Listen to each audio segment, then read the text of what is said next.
Şimdiye kadar izlediğimiz ve bildiğimiz tüm live action kurgusal evrenleri için zombi güç sıralaması hazırlayacağımı söylemiştim. Sadece zombi versiyonları arasında bir sıralama değil tabii ki. Direkt olarak bu evrende yer alan zombiler, diğer evrenlerde yer alan zombilerden daha güçlü ve tehlikeli şeklinde bir karşılaşma olacak. Ben uzun zamandır sizlere söylüyordum ve yine söyleyeceğim. Tüm zombi yapımlarını izlemek için uzun zaman önce bir yola çıkmıştım. Ve şimdi ise izlediğim şeylerin hakkını vermem lazım. Öyleyse fazla uzatmadan direkt olarak listemize başlayalım. 10 numara The Walking Dead serisindeki zombiler. Aslında The Walking Dead evrenindeki zombilerin tek başına çok büyük bir tehdit oluşturduğu söylenemez. Ancak genellikle büyük gruplar halinde dolaştıkları için gerçekten de insanlara büyük sorunlar çıkartıyorlar. Bu evrende zombilerin nasıl ortaya çıktığı bilinmese de diğer evrenlerin kurgusuna göre zombilerin yetenekleri çok daha mantıklı geliyor. İnsanlar virüsü kaptıktan sonra eğer ki hayatlarını kaybederlerse bile zombiye dönüşüyorlar. Yani dünyada herkesin zaten bu virüsü taşıdığı açıklanmıştı. Bu da şu anlama geliyor. Diyelim ki eşinizle uyudunuz ve sabaha kadar yanınızdaki kişi bir şekilde hayatını kaybetti, uykusunda öldü. Yani yanınızda birlikte uyuduğunuz kişi ölürse ve zombi olursa sizi sabaha kadar midesine indirebilir. Yani tehlike ölçüsüne bakarsak aslında bu evrendeki zombi virüsü diğerlerine göre çok daha tehlikeli duruyor. Neyse bu felaket teorilerini geçersek neden mantıklı olduklarına değineceğim. Zombi olmanın bence belirli bir mantığı olması lazım. Beyin ölümü gerçekleştikten sonra beynin sadece belirli işlevleri yerine getiren kısmı harekete geçtiğinde insanlar hayata geri dönüyorlar. Ancak sonsuz bir et açlığı ve yürümek gibi şeyleri yapmanın dışında neredeyse hiçbir şey yapamıyorlar. The Walking Dead'in birkaç bölümünde zombilerin farklı şeyler de yapabildiği gösterilmişti. Bunlar normalde imkansız şeyler olsa da bazılarının zamanla geliştiğini göstermişlerdi.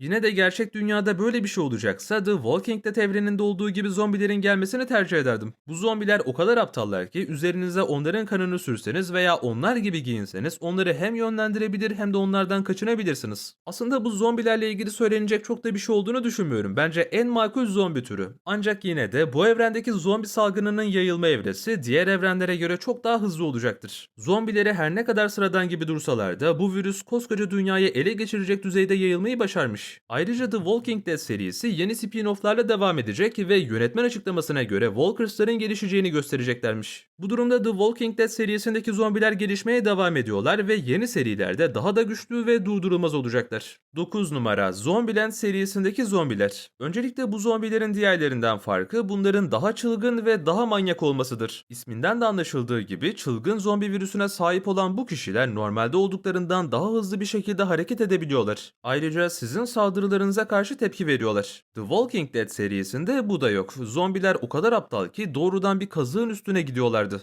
Bu arada The Walking Dead serisindeki zombilere aptal demem onların kusurlu olduğu anlamına gelmiyor. Zaten olması gereken şey de tam olarak bu. Çünkü zombilerin düşünmesi için beyinlerinin daha büyük bir kısmını kullanmaları gerekirdi. O zaman onlara ölü demek saçma olurdu çünkü düşünebilen bir varlık aynı zamanda insanoğlunun rakibidir. Zombieland eğlenceli bir film serisi ve bu evrendeki zombiler kesinlikle The Walking Dead evreninde yer alan zombilerden daha zeki, daha çevik ve daha tehlikeli. 8 numara Maze Runner serisindeki zombiler. İlk filmde zombilere dair neredeyse hiçbir şey verilmediği için bu seride zombiler olduğunu ikinci filmde anlamıştık. Zaten olayın mantığına göre amaçları bu salgının önüne geçmekti. Bu serideki zombiler de aynı The Last of Us serisindeki zombiler gibi ölüyor ve çürüyerek hayatlarını kaybediyordu. Runner yani koşucu şeklindeki zombiler oldukları için hem saldırganlar hem de çok güçlüler. Bu nedenle tehlikeli olduklarını söylemek yanlış olmazdı. En nihayetinde koskoca dünyadaki yaşamın çok büyük bir kısmını yok eden bir virüsten bahsediyoruz. Ancak yine de çok büyük bir zeka belirtisi gösteren zombiler olduğunu düşünmüyorum. 7 numara Darkseekers. I Am Legend filmindeki bu zombiler sadece bir vampir zombi olmakta kalmıyor. Aynı zamanda her birisi birer mutant. Elbette diğer evrenlerdeki zombiler de mutant ancak hiçbirisi bu evrendekiler kadar hızlı gelişim göstermiş olamaz. Her şey kansere çare bulmak isteyen bilim insanlarıyla başlıyor ve sonuç olarak insanoğlunu yok eden bir salgına neden oluyor. Hastaların adrenal bezleri sürekli açık olduğu için çok hızlı nefes alıp vermek zorundalar ve devamlı bir şeyler yemeleri gerekiyor. Film içerisinde zombilerin tuzak kurduklarını ve hatta istedikleri zaman kendilerini durdurabildiklerini bile gördük. Artık zombiler bir noktadan sonra gelişmeye ve zekalarını neredeyse bir insana denklemeye başlamıştı. Darkseekers çok tehlikeli ve saldırgan olsa da gündüzleri sokağa çıkamazlar. Derileri ultraviyole ve güneş ışığına karşı hassastır, hatta bu ışınlar onları öldürebilir. Buna rağmen zekaları ve insanüstü güçleriyle yaptıkları saldırıları düşünürsek onlar kesinlikle geride kalan diğer zombilerden çok daha tehlikeli. 6 numara 28 gün sonra serisindeki zombiler. Bu zombi virüsü diğerlerinin aksine çok daha saldırgan bir yapıya sahiptir. Kan yoluyla bulaştığı kişileri kontrol edilemez bir öfkeyle zombiye dönüştürür. Hem çok güçlüler, hem zekiler hem de aşırı hızlıdırlar. Acımasız ve deli dehşet saldırgan olmalarının yanında gün ışığına karşı herhangi bir zaafları olmadığı için I Am Legend serisindeki zombilerin çok üzerinde kalıyorlar. 5 numara World War Z filmindeki Runner zombiler. Şahsen benim en sevdiğim zombi filmlerinden birisi World War Z olmuştu. Bu evrendeki zombilerin bu kadar yukarıda olmalarının bazı sebepleri var. Öncelikle Runner'lar çok hızlı ve çok güçlüdürler. Sese karşı çok duyarlı olmalarının yanında onlar koordineli bir şekilde çalışabilmişlerdi. Gerçekten çok tehlikeliler ve sezgileri de oldukça kuvvetli. Genellikle sağlıklı ve yaşayacak kişilere saldırma eyleminde oldukları için onlardan da kaçınmanın yolları bulunmuştu. Ancak şunu kabul etmek lazım ki gerçekten de sokaklarda bu şekilde dolaşan bir orduyu durdurmak imkansız. Yani şöyle bir düşününce diğerlerine göre daha koordineli olmaları ve saldırganlıkları nedeniyle bu sırayı uygun gördüm. 4 numara The Last of Us zombileri. Öncelikle The Last of Us zombilerinin ve bu salgının en tehlikeli tarafı doğrudan yiyecekler üzerinden bulaşmasıydı. Diğer evrenlerde de havayla falan bulaşıyordu ancak etkisi altına almıyordu. Sadece ısırılmak veya kana bulaşması lazımdı. Bunun yanında The Last of Us zombileri normalde hareket etmekte zorlanan bir insanı bile son derece çevik hale getiriyordu. Her ne kadar Cordyceps mantarına bağlı bir salgın olsa da The Last of Us serisindeki insanlar da zombileşiyorlar ve diğer zombilerle aynı özellikleri sergiliyorlar. Elbette bunların da kendi aralarında farklı türleri var. Birbiriyle koordineli çalışan runner'lar, gözleri görmese de ses sayesinde çevresindekileri algılayan tıkırdayanlar gibi.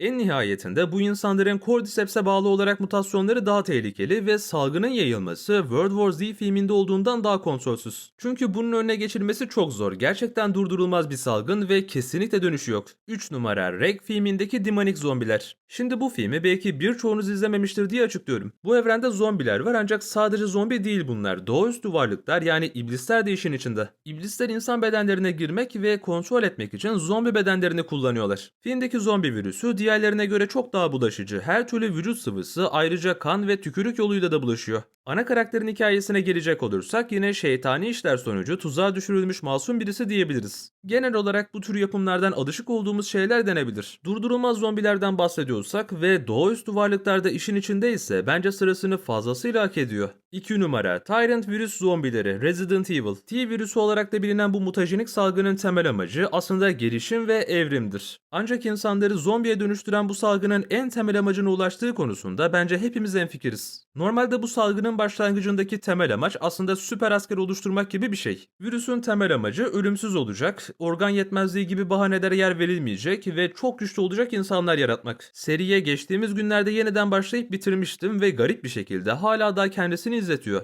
Öncelikle bu T virüsü sayesinde mutant zombiler ortaya çıktı ve bunlar gerçekten de çok tehlikeliydi. Zombiler hem çok zeki hem de çok saldırganlar, bu nedenle durdurulmaları çok zor. Birçok mutant zombi türüne sahip oldukları için dünyanın düzelmesi diğer serilere göre daha da imkansız. Elbette virüsün verdiği özel güçler de var. Bazı varyantların iyileşme yeteneği ve paysonik güçleri ortaya çıkmıştı. Yani muhtemelen diğer evrenlere göre en tehlikeli zombiler bu evrende ve bu evrende hayvanların da etki altına girdiğini düşününce kargaların saldırısı bile sizleri kaçınılmaz sona sürüklerdi. 1 numara Marvel Zombies. Normalde Marvel çizgi romanlarına dayanan ve What If şeklinde çıkartılan bir hikaye olsa da Marvel Zombies çok yakın zamanda geliyor. Zaten What If serisinde izlemiştik ancak buna özel artı 18 bir seri için çalışmalar çoktan başladı. Burada sadece What If serisinde gördüklerimiz üzerinden yorum yapsak bile süper kahramanların ve süper kötülerin zombi olduğu bir evrende zombilerle başa çıkılması hepten imkansız bir şey. Hele çizgi romanlarda olduğu gibi Galactus, Sentry gibi varlıklar da işin içine girerse ki gireceği açıklandı, yani Eternals'e bile bulaştığı gösterilmişti.